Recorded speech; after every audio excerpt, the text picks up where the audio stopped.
What is going on, degenerates, and welcome to the UFC 283 Undefeated Post-Weigh-In Show! I cannot wait for this week's pay-per-view event, the first one of the year, and we're doing it live, baby. We're doing the Undefeated Post-Weigh-In Show live right here on Pub Sports Radio.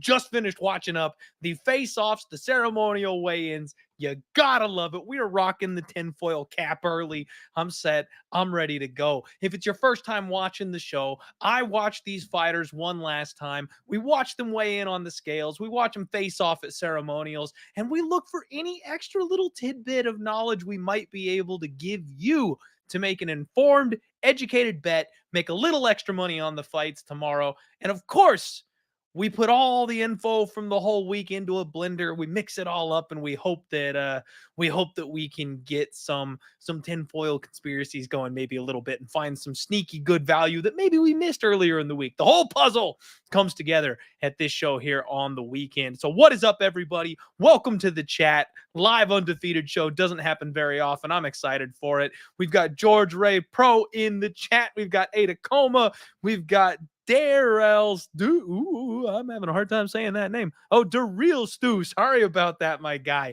The numbers kind of all blended together. DC, what is up? And of course, Mitchell saying, Clint, it's my birthday weekend. Happy birthday weekend, Mitchell.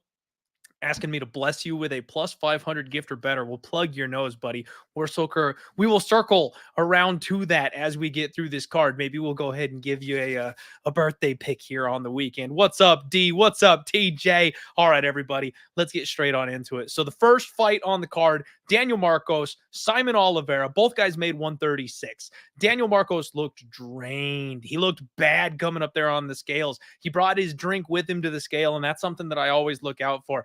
Not always do these guys need to hydrate like immediately. You can tell it's kind of a not sad. It's kind of a sign of a bad cut if they're like ready to chug the fluid the second that they make weight. Just kind of, something I've noticed. But his abs are on spot. He actually had this like little bump on him that I thought maybe had been staph, but I didn't notice it after he had rehydrated at the ceremonial weigh-ins. So I don't think that was as bad as maybe I thought it was initially. Simon Oliveira, though, blank face. No emotion. Dude looks like a hardcore killer up there. Looked very good. Marcos dyed his hair bright red, on point, ready to go for the ceremonials. Love to see that kind of thing. These guys size up really well. Slight size advantage goes to Marcos, and he looked much, much better than he did on the scales this morning. So it's one of those ones. I love the pay-per-views because if we see these guys looking like death in the morning and then they rehydrate up for their ceremonials, we can see the big difference when they kind of come back around like that. Earlier in the week, I said this was kind of a dog or pass spot, in my opinion. Some money has come in on Daniel Marcos. However, I did notice Simon Oliveira actually opened up the dog in this spot. He actually opened as the underdog, and early money came in and shoved him all the way over to being like a minus 175 favorite. So that swing may have been a little bit too much, but it's interesting to note that Daniel Marcos opened the favorite and is sitting the dog at this point. And now money's kind of chipping back in the other direction to bring him back down. I think Marcos is a guy that's going to give a lot of people trouble on the feet. He's an undefeated fighter, but he's really untested and he's new at the UFC level. Simon Oliveira has already been in there with somebody the level of Tony Gravely and almost had him out of there a couple of different times. I'm going to let this one go. The only thing I would be looking for here would be the under 2.5 over at Superbook Sports, which is where we get all of our lines for our bets. You can get under 2.5 at minus 110. I'd be looking for violence first fight of the night. Look for these guys to come out and put on a show. The other thing I would look for like a prop, Simon Oliveira by sub is plus 320. That would be the spot that I would be kind of eyeballing for this particular fight. That guillotine of his, I mean, he sells out for that thing. And I haven't seen much of Daniel Marcos's grappling. We know Tony Gravely knows what he's doing down there on the mat. He's short, he's stocky, he has no neck. I think Simon Oliveira stands a chance of snatching that neck in this fight. So I've kind of flipped from dog or fast to favorite or pass. I'm not getting invested. I have no bet on this one. If I do bet anything, it's going to be the under. Armchair MMA agreeing that this is a very interesting card. Yeah, it is. There's some, short notice fights, some big faves. I think there's some spots. Chevy asking if the Mavs are a lock. Honestly, asking the wrong guy. I don't do basketball. Sorry about that. But Joe, I agree with you. There is money to be made, and we're going to sniff it out. Next fight up, Zerafaern dos Santos is taking on Josiane Nunez in this spot. Fairn made 171. Nunez made, I'm skipping over to Alves. These women don't weigh 170 pounds. Fairn made 146. Nunez made 145 and a half. Fairn did need the box of shame on the scale today. When she did make weight, though, big relieved smile on her face. Funny to note, I didn't realize this, but Josiane Nunez's UFC debut was supposed to be Zerafaern dos Santos, and that's the night she missed weight by like 11 pounds. So the UFC is putting this fight back together. I'm happy they're finally getting it done. Nunez, she shouldn't be fighting at 145, in my opinion. Like, she absolutely looked normal on the scales today. I don't even know that she cuts weight, quite frankly. She just never looks that big or physically imposing. It's not something that I think is really an issue for her getting down to that weight class. But when these two faced off, oh my goodness, when these two faced off, let me tell you, it was it's eye-opening to see how these two look when they got on the scales with each other there, because there's a massive size difference on this fight, and it's something that I am very much looking forward to here. 1 second. I'm trying to get this up for you, and I don't know why my computer's being stupid about it right now, but I'm actually trying to share my screen for some reason, and it's not letting me. It is not letting me. Oh, you jerk. You jerk. All right. Never mind. I guess we're not going to get to do it. 1 sec. Bear with me. I'm trying again. I'm not giving up this easy. If there's one thing that you can call me, it's not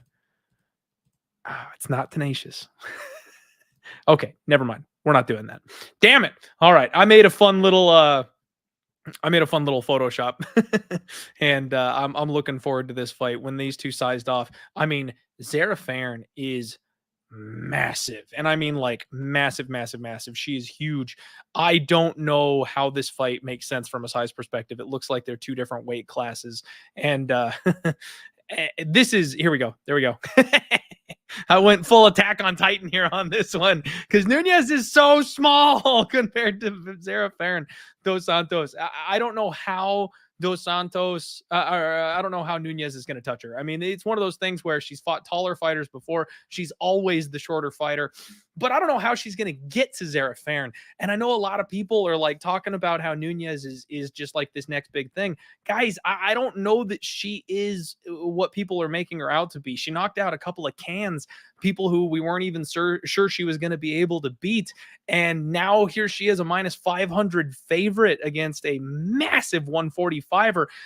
Minus 550 on Superbook Sports. Guys, I can't get around that. Like, this is a dog or pass spot for me. And I got talked off of it earlier in the week. The chat and my co-host Dan, they were like, Clint, don't do it.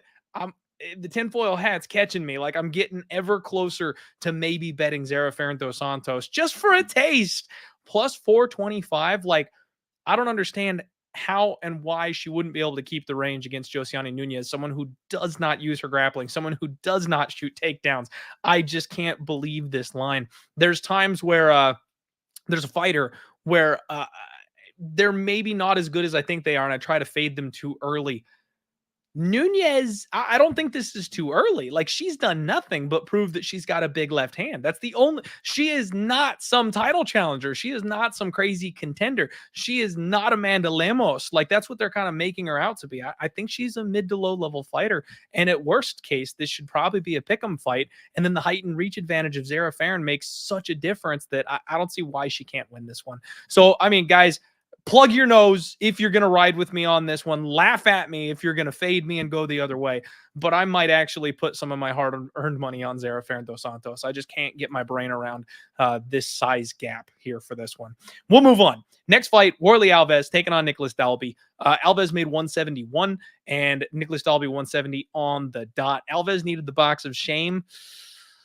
I got talked into a bet on Warley Alves earlier in the week on the podcast. And I'm already hating it. Warley Alves looked rough. He looked very drained on the scales today.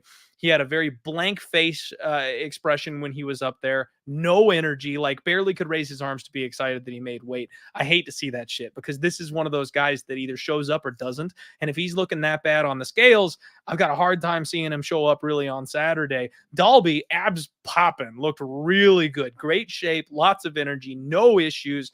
Alves looked better at the faceoffs. I will give him that. And these guys size up extremely well, like toe to toe, but Alves was barefoot. So I think that kind of says he's just slightly bigger than Nicholas Dalby. We'll see in the cage when they're both barefoot that Warley Alves probably has a slight size advantage. This was an intense faceoff.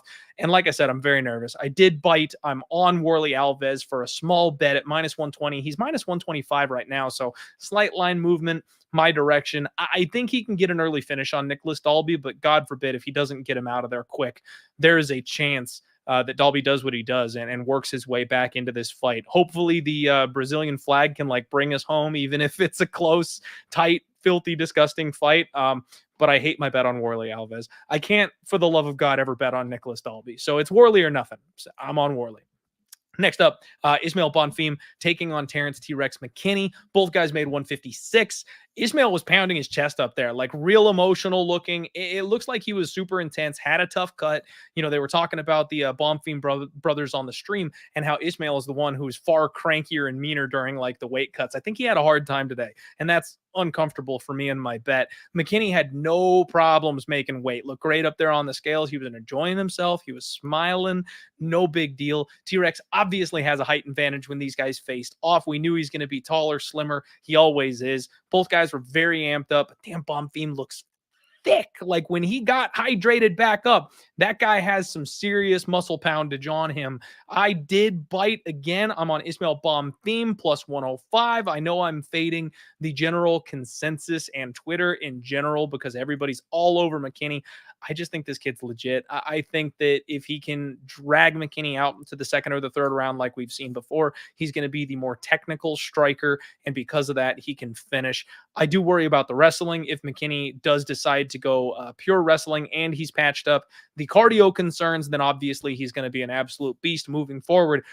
I'm kind of rolling the dice that he hasn't quite fixed those issues yet. He's a young kid. He's ready to take home that 50K. He wants to be exciting in front of Uncle Dana. I'm hoping he keeps doing his reckless thing and Bonfim is able to basically outlast and then wreck him in the second or the third round once he slows down. It's that left hook, baby. I think Bonfim's left hook is going to find the money. Luan Lacerta taking on Cody Stamen. Luan Lacerta made 136. Stamen made 135. And Lacerta, big smile on his face. This guy is very excited, very relaxed. Looked like he's been here before. I liked everything I saw today from him. Cody Stamen, on the other hand, now, he was shredded. Let there be no mistake. He was jacked. This man always is. He's one of these short, muscle, tanky fighters, and I don't know how he gets this amount of muscle on his frame and keeps it there, but he was sucked out bad today. Like, Cody Stamen always has rough weight cuts because of the amount of muscle on his frame. Always. But he looked gaunt today. Like his eyes were sunken back into his skull. He's another one that took his fluids onto the scale with him. Not out of, place for Cody Stamen. We've seen him do that before, but he looked so awful on the scale today. He really did. Now, when he rehydrated, it's amazing the difference that he looked when they faced off at the ceremonials. He looked much, much better, but there was a big size advantage for Luan Lacerta, and that really surprised me. Now, we know Cody Stamen tends to be a smaller dude. He's always the littler man. He always has a height and reach disadvantage. However, I didn't think it was going to be this pronounced against this opponent. Luan Lacerta was much bigger than I gave him credit for. We know he's a nasty BJJ guy. This is one of those spots where I'm not sure I like it anymore. I talked about Cody Stamen being maybe a parlay piece earlier in the week. I've steered clear of it, and after seeing them size up, I'm starting to kind of get the Nurmagomedov vibes here. Like Luan Lacerta is a serious BJJ practitioner, and we've seen a couple different people get a hold of Cody Stamen and tap him because of that ability. Now, I expect Cody Stamen to have a speed advantage, and because of that, if he keeps this fight on the feet, then he probably can just kind of cruise to a decision. But if he ever ends up in any kind of a scramble situation, if they end up against the fence, you could see Luan Lacerta, jump on his back or jump for the guillotine. Things like that are all there. And you've got plus 600 on Luan Lacerta by sub. That would be something I would be very, very tempted in taking a sprinkle on rather than really trusting someone like Cody Stamen at this point at the minus 360 price tag. I'd be looking for Luan Lacerta to win the way he only ever wins, and that's by submission. And you're getting 6-1 on it. Not bad. When it's the guy's straight up path to victory, not bad. The other option is Cody Stamen by decision. He's not knocking this guy out. He's going to rely on wrestling control. Like I said, he's going to point fight. He's going to be the faster fighter. Those are the two options I see. You can either rock with Cody Stamen, minus 141 for the decision prop, or take a stab at the dog by sub at plus 600. It seems pretty clear to me that that's the one of the two ways that this fight is going to go. Let's see here. Noel asking if we know the judges. You know what? We don't know the judges at this point, and it's been a long time since we've been in Brazil. The judging's been atrocious in MMA recently. I mean, worse than normal MMA judging that we're all used to. It's been really bad. So be careful. My kind of new rule of thumb is I want finishers. Like if we have fighters that grind their way to close split decisions, and historically that's all they've ever done, I'm straight up not betting them in 2023. If you're a decision machine, I am not putting my money on you unless you're getting like 4-1 on your money or something like that, because then it makes sense. You're flipping a coin with a chance to cash 4-1 on your money. Sure, let's take that shot. But yeah, I'm looking for finishers all day. I don't want anything to do with the judges or bet Brazilians. Like, I hate to say it, but like if you're betting the hometown, go ahead. You'll get that extra little pop, I think, and that can definitely help sway the judges one way or the other. DC saying, only time my heart rules with my head when the Bear Jew is fighting Walker, tapping, napping, or snapping tomorrow. Hey, all right, we'll get there. We'll talk about that one here in a minute. Maximilian talking about Jail 10 Almeida. We'll get there on that one as well. Elliot calling for Teixeira by sub. Good luck on that. Again, we'll get there. Asher saying, so you're saying Dalby by decision at plus 325, right? Like, yeah, again, I'm not betting on Dalby, and I'm not betting on the non-Brazilian in Brazil, but if you're going to do it, that's the way, because it's hard to see Dalby finishing Warley Alves. Now that I say that, I'm sure Warley will gas at the beginning of round 2 and get tapped out or something, but yeah, that fight is sketchy as all get out. Next up, Shamil Abdurakhimov finally made it to weigh-ins against Jailton Almeida. Now, we've still got 24 hours, folks. This fight is still not happening yet. I'm not convinced it's happening until they're both in the cage, the door is shut, and it's locked. Like, that's when I'll believe this fight is taking place. Shamil Abdurakhimov came in at 263 and looked like a bag of milk, as always. You gotta love the guy. Jailton Almeida came in at 232. Now, word on the street is that Jailton Almeida is making a permanent move to heavyweight. Not sure if we can 100% confirm that at this point in time or not, but he's been fighting at heavyweight so much, I don't see why he wouldn't at this point just bump up to heavyweight. Shout out to Nanya. We got a member here in the chat. By the way, if you guys don't know, Pub Sports Radio, we've activated memberships. You guys are going to get perks. You obviously get first bid when it comes to chat responses, interaction, things like that. Consider supporting us for all the free content we bring you. If you want to become a member, hit that up. We appreciate it.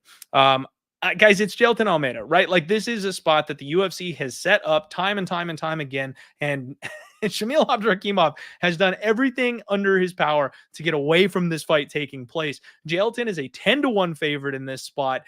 The only issue that I have is he struggled a little bit. And again, a little bit. I'm poking holes here with Parker Porter with the size disadvantage, right? Because Parker Porter is a 265-pound man. That's a big, big dude. Shamil Abdurakhimov has been knocked out in his last couple fights against the cream of the crop, like the pinnacle, the power punchers at the heavyweight division.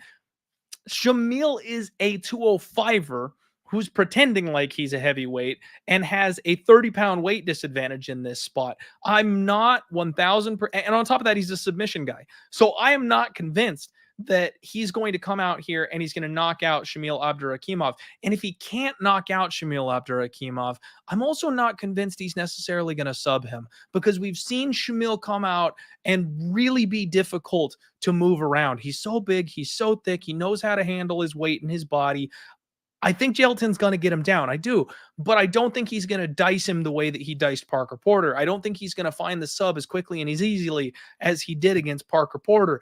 The one thing I would take a stab on this one would be the over 1.5. Now, they've got the under 1.5 at minus 280. Like, it's chalked. They are expecting this to be a round one Jailton Almeida finish. That's what everybody and their mother and the books, everyone's telling you this thing is going under. But Shamil, before those 3 knockouts, was a decision machine against some of the best fighters in the division. He dragged them all late. We never saw 1.5s when Shamil Abdurakhimov was fighting. I'm extremely tempted on the over 1.5 because you're getting over 2-1 on your money with the over 2.5. Your butthole's going to be puckered. You're going to have to hold your breath, because if freaking Jailton Almeida gets on top of him with a minute left to work or something like that in the first round, it's going to be a sweat.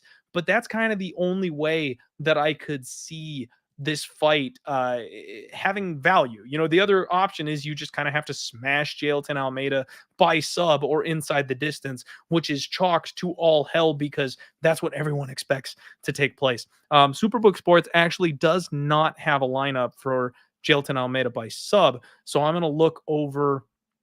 I'm going to use DraftKings for this one. It's minus 165 at DraftKings. So yeah, if you want Jailton by sub, it's minus 165. And again, that's probably his path. But I also, and again, this is where if I'm going to play the over 1.5, maybe you play the over 2.5. Maybe you play the fight goes the distance. Maybe you sprinkle Jailton Almeida by decision at 9-1, because this is a big step up in competition and it's a big weight discrepancy. I could see him struggling here in this spot. If I'm betting anything, it's that 1.5. I don't know that I'm going to get too fancy or too crazy with it, but I'm tempted, folks. I am very tempted, just because once upon a time, Shamil Abdurakhimov was a serious heavyweight that was definitely hard to put away. And I don't think Jailton has the striking pedigree to get him out of there the way those last couple opponents have. I think he's got the grappling to get it done. I just think it'll take longer. All right. Gabriel Bonfim taking on Mounir Lazes. We've got Bonfim 171. Lazes made 170.5. And this was a great stare down. Gabriel Bonfim intense on the scales today. Big flex. Looked great. Like, this guy knows what he's coming in to do. Mounir Lazes looked like he just got out of the sauna. He was very shiny, sweaty, smiling. No problem. No issues for him whatsoever. Both guys just reeking of confidence here in this spot. And this is, I think, a very close fight. Bonfim is minus 170. Lazes is plus 150. And I see a lot of people out there riding the dog money on Mounir Lazes. Eric, shout out Eric Parsley, becoming a member at Pub Sports Radio. What's up? Thank you very much for joining the crew. We be pubbing, baby. And George taking the words right out of my mouth. Smash that like button. Thank you all very much for doing that. Ooh, Asher agreeing with me here. Fight starts round 2 at plus 180. I like it. All right. I see a lot of people taking Lazes. I do. And I get it. I get it. He's a smooth operator. He's slick on the feet, very technical. He's long. But so is Bonfim. I think this is going to be a very technical kickboxing match. I really do.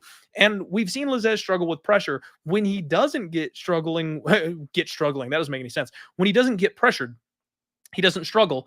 He really does a good job of minding the distance and the range and controlling things. And he's a bit of a decisionator. The 2.5 on this one is plus money to the over. You can get over 2.5 at plus 130.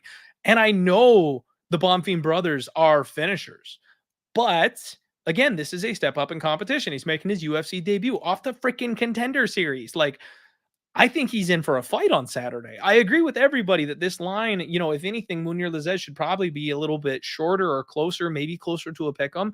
I think that there's a good chance that the Bonfim brothers in general are just legit, and they can both come out here and win these fights on Saturday. I'm not laying minus 170 to figure out. If anything, this is the Contender Series fade, right? You bet the fighter with the UFC caliber competition and experience against the newcomer.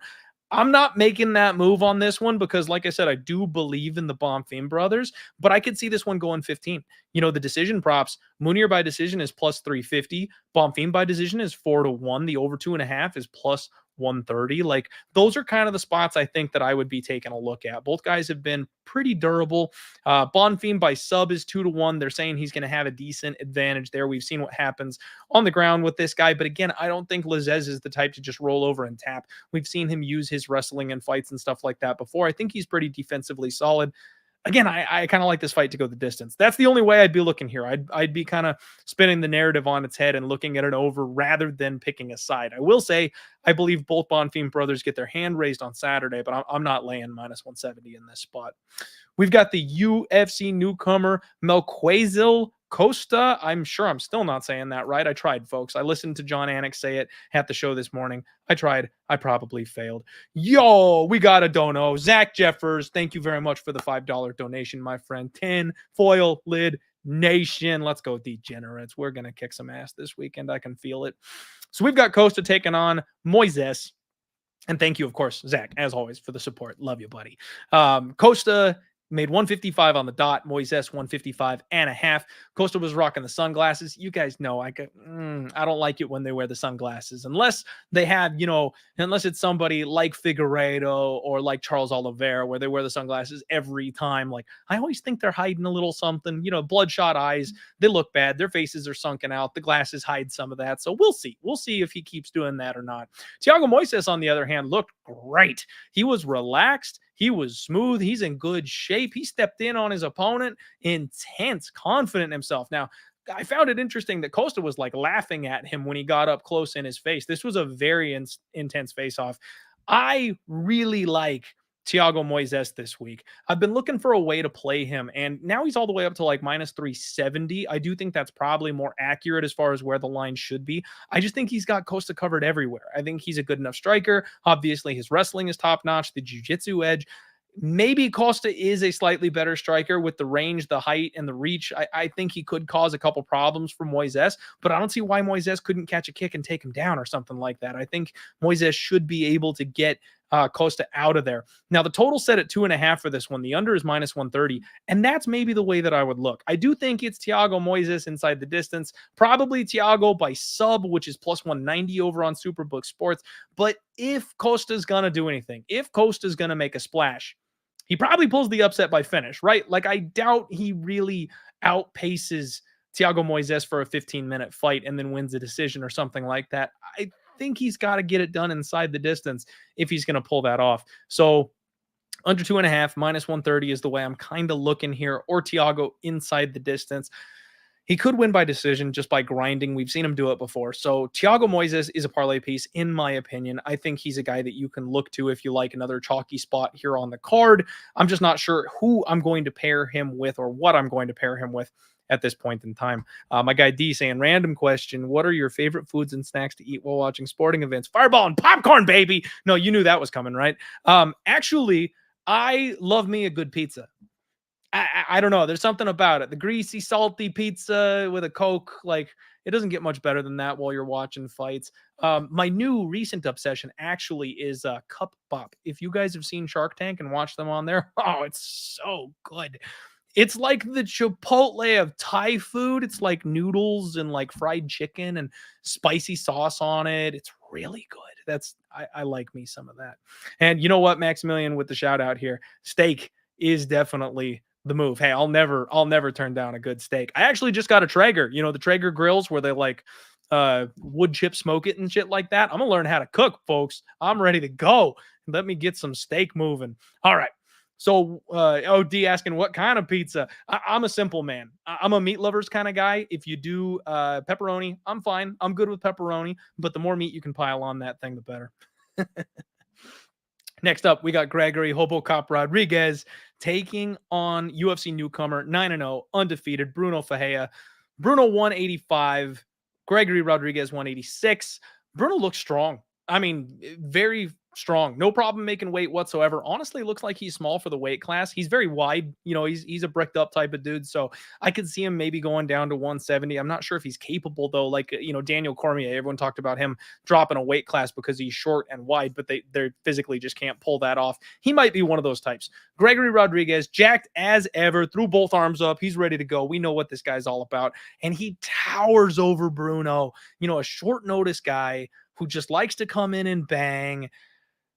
I can't pick Bruno over Gregory Rodriguez, but I also can't trust Gregory Rodriguez at minus 300. Like, he should win this fight, guys. He really should. But we've seen him go to war with people he shouldn't go to war with before, and we've seen him eat shots. He's been knocked out clean on the Contender Series. He's been wobbled in the UFC, but couldn't quite get put away. Like, damn, like I'm not biting on Bruno by knockout, but I'm also not going to be betting on Gregory Rodriguez. I'm not parlaying him or anything like that.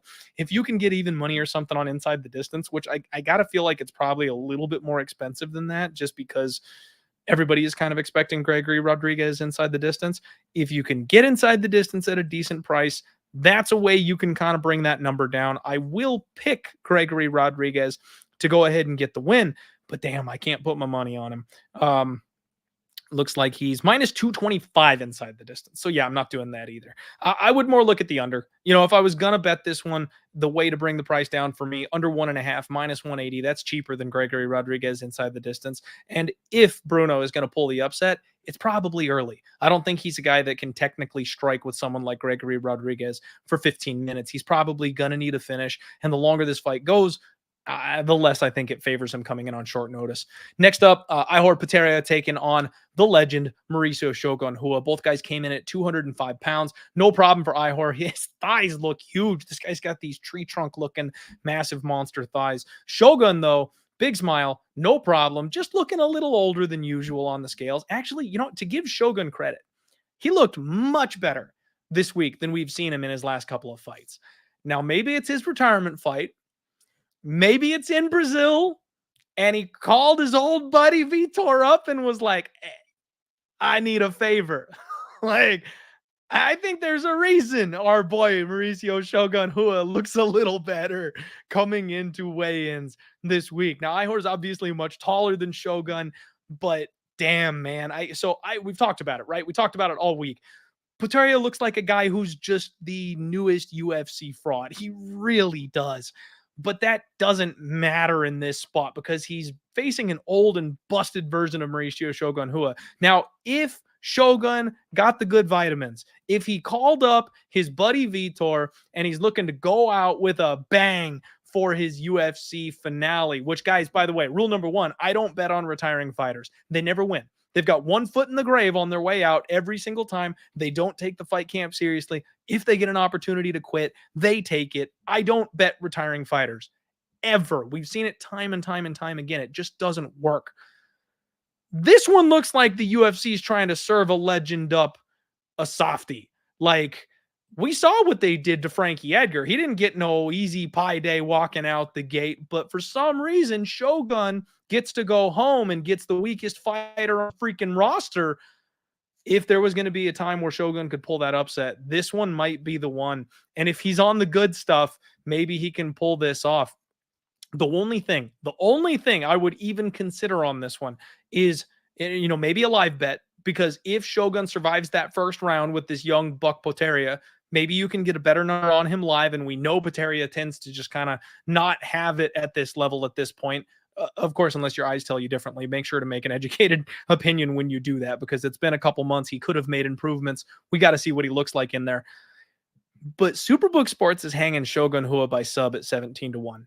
And again, I know, like, guys, these are not the smartest bets in the world. And if you do take one of these, like, please, I'm just saying sprinkles for some degenerate fun. If you want to root for the old man Shogun to get one more for the Gipper on his way out the door, this is the way I would approach that. Because you sprinkle. Ihor's a tough dude. He's a big, monstrous type of fighter. And what we saw from Shogun is he still had his ability to scramble on the ground in that Paul Craig fight. He was able to get dominant position. I don't know that Shogun has the brute force in his fists to, like, cleanly knock out someone like Ihor. So sure, the TKO is always going to be an option if he can get him to the ground. But I think more than likely Ihor would give up his neck, you know, give up a bad position on the ground. And if Shogun just decides to be smart for 2 seconds and snatch that, I know he's always in his life been more of a KO guy than a sub guy. In fact, he's only got one win by sub on his entire record. Like, this would be the spot. In Brazil against a larger opponent, a guy that you can't knock out, but will give you your neck. I mean, 17-1 on Shogun by sub, just a little sprinkle. That's the way that I would look. Otherwise, let's just root the legend home. I hope he doesn't die on Saturday. We've seen it way too many times where the UFC just leads, one of their legends to slaughter and gets them killed. And that very well could and probably will happen here again on Saturday. But there's no way in hell I'm betting Pateria, especially not at 2-1. That price tag is just disgusting. The knockout at plus 125 is kind of the only way I think I would look at betting Ihor. If you wanted to look that way at all, for me, this fight's most likely a complete avoid type of situation. All right, everybody, we got 132 live viewers here for the Undefeated post weigh-in show. Thank you for kicking it with me. Hit the like button. We're almost done. We're going to wrap this bad boy pretty soon here. Paul Craig taking on Johnny Walker. Both guys made 205 pounds. Paul Craig looked good. Stoic on the scales, as always. Strong flex. Johnny Walker doing his... I can't do the face. He looks fantastic on the scales. This guy, physically speaking, is just an absolute freak. And he's rocking a majestic beard. You love to see it. He's going full Russian on us here. When these guys faced off, it's a Paul Craig weigh-in day, folks. He stormed right up and got in the face of Johnny Walker and wanted to go like head-to-head with Johnny Walker. And the UFC tried to like keep them split apart. Johnny was like, no, it's all good. It's okay. So he lets him get close. They go head-to-head. There's like a little shoving match scuffle. But then, of course, both guys are actually really respectful once the fight's all said and done. So they shake hands, and it was cool. Good face-off, good intense fun for everybody to watch. Both guys have me seriously questioning what they're thinking going into this fight, because Paul Craig, first off, is like Hall of Famer, bad fight IQ. I've bet this guy before. I love to go to war with some Paul Craig, but he never follows a good game plan.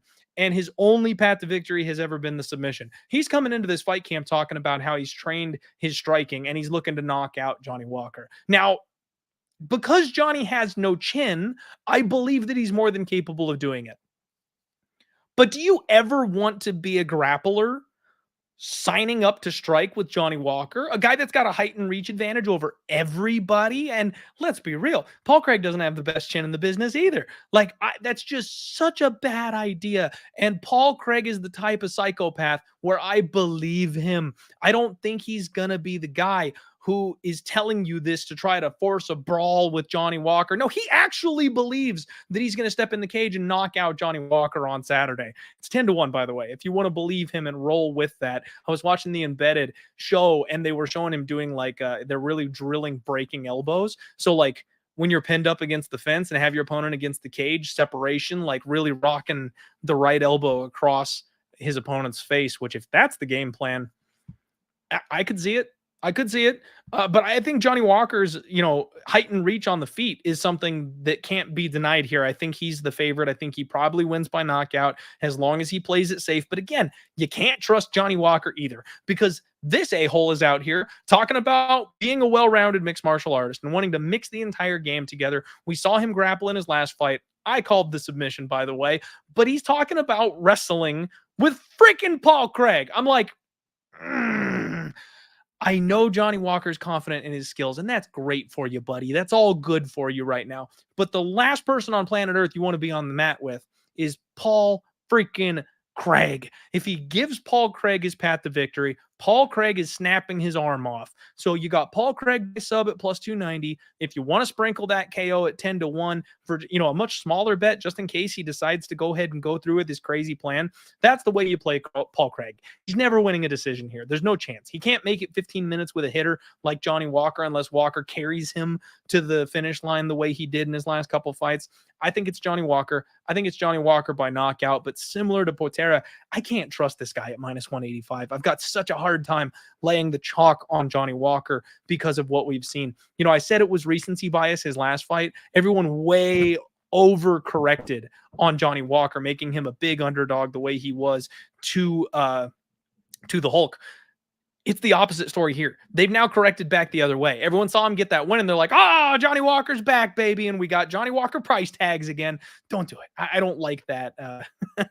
I do not like that price tag on Johnny Walker. Under 1.5. Under 1.5 at minus 170. Paul Craig's talking about getting this thing done early, getting the finish, and getting out of dodge. That's what I like. Under 1.5 at minus 170. It's chalky, but I think we see violence. I like it. Jéssica Andrade taking on Lucky Lauren Murphy. Andrade 125 on the dot, Murphy 125.5. Andrade was very relaxed on the scale, very knowing smile on her face. Business as usual up there. Lucky Lauren, jacked. I love this woman. She looked awesome up there. No problem making weight. This was an intense face-off, and my girl Murphy is massive. You guys know I've always been a fan of Lauren Murphy. She's 39 years old. She's still somehow getting better late in her career. She's got a big size advantage here, but all the other advantages are on the other side of the cage. Jéssica Andrade is younger. She is faster. She hits harder. She's more technical. She's been a champion before. She's got the higher upside. Like, everything else is on the side of Jéssica Andrade. I got to pick Jéssica Andrade for the win. I do think Lauren Murphy is going to make this competitive. There's a chance Jéssica Andrade knocks her out with like body shots or something like that. But we also could see a very grinding classic Lauren Murphy fight. We got to pick 'em price tag on the 2.5 in this spot. Women's MMA fights, usually the over 2.5s are like minus 250 in this kind of a spot. So because of the way these two set up and because of Andrade's finishing power, we're getting a nice number on this over here. And I just want to go ahead and make note of this. Look back at Lauren Murphy's fights. Like, she got a short notice debutante back in 2020 and choked her out in the second round. But beyond that, like, split decision with KGB Lee, decision with Roxanne Modafferi, split decision with JoJo Wood. She got finished by Valentina Shevchenko in the fourth round. Went to decision with Miesha Tate, even though she beat the brakes off her. So they're basically pricing this that this is going to be Jéssica Andrade, and it's going to be Jéssica Andrade early. The problem is I don't think it's going to be that quick and that easy. So she was able to choke out Amanda Lemos. I want to see that fight play out a little bit more. Cynthia Calvillo is shot these days. She's a bum. Yeah, she got her out there in round 1. And the same thing with Caitlin Chukagian. She's tall, she's skinny, she's lanky. She couldn't handle the power coming at her. It is what it is. But you look when she faces some of these other tougher fighters like Atisha Torres, like Claudia Gadelia, like a Rose Namajunas. She goes the distance. Angela Hill goes the distance. Like, I know you're going a little farther back in her record. She's been finishing mostly lately, but I just want to think Lauren Murphy is durable enough to hang in there. If I was going to make any bet on this fight, it's Jéssica Andrade by decision at plus 135, or it's over 2.5 at minus 110. I would just count on Lucky Lauren Murphy being tough, being gritty, and hanging in there, because that's what she's done her entire career. That's what I would bet on in this spot. If you want to parlay up Jéssica Andrade, I don't hate it. She should get this fight. She should get the win. There's just that little hair on the back of my neck standing up that's like, man, every time people doubt Lauren Murphy, she just finds a way to make them pay for it. She really does. I don't think she's got what it takes to actually beat Jéssica Andrade, but I think she's got what it takes to hang in there and make it close. And if it's close, I mean, Andrade really should at home in Brazil get the nod. But again, I really don't know that I want to mess with the decision. So over 2.5, that's going to be my pick here. I'm picking Jéssica Andrade. Not sure if I'm betting that over 2.5. I probably should just sack up and do it, because I said that like 3 times last week and I've gone 3-0. Next up, Gilbert Burns taking on Neil Magny. 170 for Burns, 170 and 171 for Neil Magny. Burns looked in fantastic shape. You got to love the hair. He's got the Chia Pet thing going on. Gave a good solid flex. Magny actually looked great on the scales today. His abs were looking nutso. He's in much better shape than normal, and that's saying something. Neil Magny obviously is going to be taller than his opponent. He always is. This was a very respectful face-off. I mean, again, it's much like the last fight. I'm picking Gilbert Burns. I have to pick Gilbert Burns. We've seen Neil Magny go down to leg kicks before. We've seen him get knocked out. We've seen him get taken down and submitted. Gilbert Burns can do all of those things. But Gilbert Burns also doesn't really react well to getting hit in the face. He was able to go 15 with Hamzat, so he should be able to go 15 with Neil Magny. I've got a tough time really playing this fight out in my brain, because anytime I always bet Neil Magny. You know that. I always bet Neil Magny, and I've had a really good read on him so far in his career. The one time I think I jumped off him was the Shavkat fight. So I kind of want to go back to the well at Neil Magny, because he's got such a big price tag next to him. Holy crap. Like, he's being completely counted out in this spot. Plus 375. And I actually think that was plus 400 earlier in the week. So that might have come down just a little bit. But again, I would also look at the total. Total's at 2.5. Under is minus 120. Over is even money plus 100. And Neil Magny just does Neil Magny. You know what I mean? I think he can drag this fight deep. And Neil Magny by decision is plus 600. See, and that's where, like, that doesn't make any sense to me. If this fight's going all 15 minutes, it's going to be a split. It's not. Neil Magny doesn't get blown out in decisions, except for when he's fighting Michael Chiesa. That's the only time. He either gets finished or he's winning decisions. He wins decisions constantly. So Neil Magny by decision plus 600. That's the one that's really got my attention here. I don't like the decision because it's Gilbert Burns, because we're in Brazil. Magny would have to be very convincing to get that decision call. And that's where Maximilian saying, I bet Neil Magny by split decision. And that's where, I don't know if he's going to get a split. Like, I more feel like it would have to be a unanimous, because I think they're going to give it to Burns if it's even close. The hometown cooking judges are going to want to give it to the guy, especially if he's winging like big power shots and stuff like that. That's what's been swaying judges recently. I would be tempted on the Neil Magny money line. I would be tempted on Neil Magny by decision just because the number is so big in this case. But the over 2.5, even money plus 100, I don't hate that either. Because if Gilbert Burns does come out and put his singlet on and try and make this a wrestling game but can't quite get the sub, that's probably the direction it's going to. Another one where I'm just kind of frozen. I'm a massive fan of both guys. You guys know that. I'm the commander of the Burns train. I'm the one who's blowing the horn every single time. So I love me some Gilbert Burns. I can't get around him being this big of a favorite over a guy who just makes fights super close every single time he's in there in Neil Magny. It seems like value. I might have to punt and take a small shot at Neil Magny. Next up, co-main event.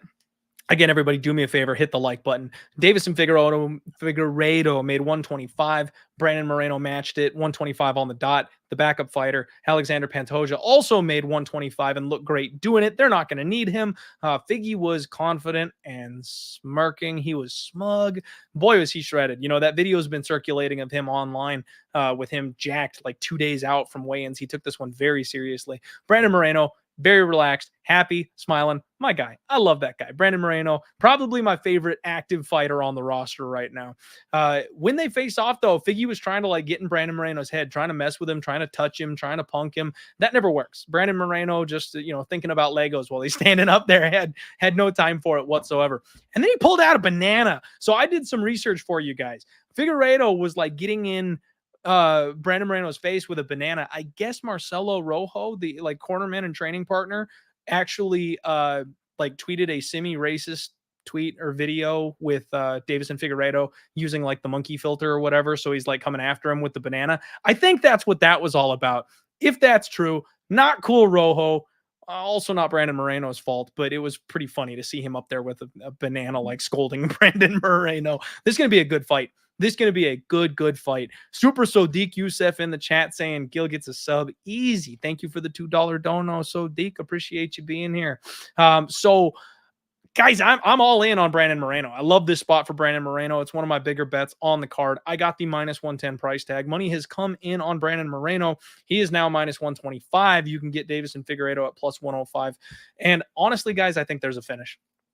Right now, under 4.5 is plus 120. You can get even money for the fight doesn't go the distance if you want to buy those extra 2.5 minutes. And that's what I might be doing. These guys have fought so many times. They're sick of each other. And it's been a car crash every single time. I have a hard time seeing them do it again and survive. So Brandon Moreno already finished Deiveson Figueiredo with a rear naked choke. He got the club and sub. I don't see why he can't do that again. He had Deiveson Figueiredo hurt multiple times in his last fight and just wasn't quite able to put the stamp on that. He had him rocked and wobbled and hurt and just didn't follow up. If he follows up, I think he can actually get him out of there. And Moreno, on the other hand, Moreno got dropped like 3 times in the last fight. Deiveson Figueiredo has the power to finish anybody at this weight class. And I know it was a club and sub with Moreno last time, diving on his neck. But guys, this is where tinfoil hat is coming in here. We've seen a decision. We have seen a draw. We have seen a submission. The one thing left to see in this fight is a knockout. I actually think that Brandon Moreno is fully capable of knocking out Deiveson Figueiredo, and we saw proof of that in the last fight. If he just put his foot on the gas a little bit, he could have followed up on those shots and finished at any point in time. Brandon Moreno by knockout is plus 650. And I have a man in the chat, Mitchell Reyes. Your birthday pick is Brandon Moreno by knockout plus 650. You're asking for something over 5-1. That's hard to do. Those types of props are hard to call sometimes in MMA. This is the one right here. Brandon Moreno by KO, TKO, or DQ plus 650 is your birthday pick this week. Let's freaking go. Brandon Moreno and new, baby. I want to see my guy hoist that belt one more time. So I'm already in on the money line. Beat the line move. You love to see that. I'm going to add the fight doesn't go the distance, so we'll get in on that too. And then, you know what? This reminds me of one of my biggest scores ever, folks. One of my biggest nights of all time was I did Brandon Moreno. I sprinkled rounds 3, 4, and 5, the round finish props. I had the under. And then I also took Brandon Moreno by sub. I'm going to follow the same exact pattern here because I think I'm seeing the matrix. I'm going to go Brandon Moreno money line. I'm going to go fight doesn't go the distance. I'm going to go Brandon my knockout. And then I'm going to sprinkle the 3, 4, and 5 round props because I think the same exact fucking thing happens on Saturday. So if Deiveson Figueiredo happens to be the one that goes in there and finishes this thing, that under the doesn't go the distance, that's going to bail me out. If Brandon Moreno wins a decision, that's going to bail me out. We'll kind of mitigate some of the damage. But if I'm right, if we get a Brandon Moreno finish on Saturday, it's red panty night, baby. That's the plan. Main event time. Glover Teixeira taking on Jamahal freaking Hill. Glover made 205 on the dot. Jamahal Hill made 204 and a half. You know, the guy is not the biggest 205er in the world. So, you know, he tends to kind of come in a little bit light. And the backup, Anthony Smith, my doppelganger, he missed weight. He's supposed to be the backup for the title fight. Comes in, misses, ends up needing the 2 extra hours to cut, uses the box of shame, makes 206 and a half. Bro doesn't even get paid for coming in and trying to be the backup for this fight because he didn't take it seriously enough. You hate to see it. Like, I know he's not going to fight. We're going to get to the cage. They're not going to need him, but at least get paid. Like, do the job, man. Make 205. It's a bad look. He's going to have a hard time arguing for like a good matchup or for another title shot or anything like that after failing to be the backup correctly here for this fight. Not a good look. These guys face off. Jamahal Hill has a slight height advantage. We knew that. And Glover is obviously the thicker of the two. It's very much striker versus grappler. I have some money on Jamahal Hill in this spot. I also got the minus 120, I believe, on that one. Minus 120 or minus 125. I can't remember. He's minus 135 now. So it looks like people are agreeing with me. The money is coming in on Jamahal. I mean, he's taller, he's longer, he's younger, he's faster. That's all it comes down to me. And I know Glover Teixeira's got the grappling advantage, but he's been working hard on his takedown defense. And frankly, he makes people exhausted with his get-up game. People try to take him down. They get him down. He pops right back up, and they got to do all that work over again. Glover's 43. I mean, I just think at a certain point, he's going to fall off that cliff. I mean, he might be Captain Brazil at this point. Maybe he does have the super serum flowing through his veins, but at a certain point, it's going to stop. I think that's Saturday. I think Jamahal Hill is just going to be too fast for him. Now, the total set at 1.5. And finally, we do have a little bit of movement. The over 1.5 is minus 120. And I agree with that. I think these guys are going to be very cautious coming out the gates. I think Jamahal is going to take his time because he knows he doesn't want to end up in a bad position. And he knows he's going to have more gas down the stretch. You drag the old man deep, he's going to be a little more vulnerable. So I actually kind of like that over 1.5 at minus 120. I don't think this fight makes it the distance, whether it's Glover, you know, wrapping up a neck or Jamahal landing a big shot. I do think we're going to see a finish, but I absolutely can see this fight getting into the second, the third, or maybe even the fourth round before we finally see somebody crack and fold. Folks, that is the undefeated post-weigh-in show for UFC 283. Got the tinfoil hat report right there for you. We gave you some crazy outcomes and picks. I'm going to post my card as always on Twitter and Instagram. I'll let you know what I am betting. Of course, use that information how you will. I'm a complete degenerate, so make your own decisions, and I hope I've given you some information so that you can make some good bets and put some money in your pockets. A couple of house cleaning items, some stuff coming up. First off, UFC contests at Pub Sports Radio. Free to enter, cash prizes, big giveaways coming up down the line. We have started doing these UFC picks contests. You pick the fighter, you pick the method, you pick the round. It's on pubsportsradio.com. It's free to enter, and you can win cash and prizes at the end of every single event. So make sure you jump in there and join us with that. I'm entering those things and having fun with it every single week. I will be at the Majestic in Phoenix, in Tempe, tomorrow for these fights. Superbook Sports has partnered up with the Majestic Theater, and we are doing a viewing party for UFC 283. I did a giveaway on my Twitter for free seats. Somebody won free tickets to go there for that, but anybody is obviously willing to just roll up and join us. Superbook Sports is going to be doing, promos and stuff like that. We'll have merch to give away. And then I'm going to be there doing shots of Fireball with everybody. We can be in the theater together, live betting. They've got good pizza, D. I know you're still listening. They got good pizza at Majestic. So we're going to be stuffing our faces, drinking, and then watching the fights together. It'll be a damn good time. They've got 3 locations. Check out majesticphoenix.com. Find the one that works for you if you're local and come hang out.